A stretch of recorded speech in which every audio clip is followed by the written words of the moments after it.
అంబ భీష్ముని నిరాకరణతో ఆవేదనలో మునిగిపోయింది. శల్వుడు కూడా తిరస్కరించడంతో ఆమె కోపం ప్రతిజ్ఞగా మారింది. భీష్ముని నాశనం చేయక మానను అని ప్రతిజ్ఞ చేసి పర్వతాలలో కఠినమైన తపస్సు ప్రారంభించింది. ఆమె తపస్సుతో పరశురామ మహర్షి ప్రత్యక్షమయ్యాడు. అంబ, నీ కోరిక ఏమిటి అని అడిగాడు. అంబ భీష్మునిపై తన బాధను వర్ణించి ఆయనను యుద్ధంలో ఓడించండి అని వేడుకుంది.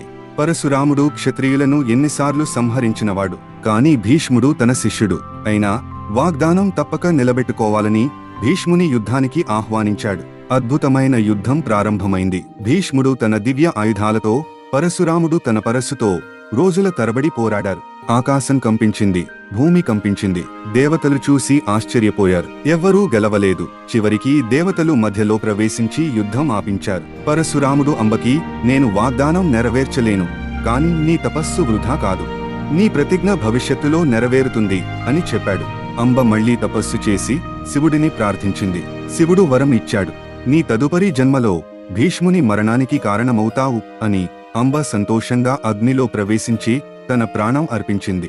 తర్వాత ఆమె శిఖండిగా పునర్జన్మ పొంది భీష్ముని అంతానికి కారణమవుతుంది.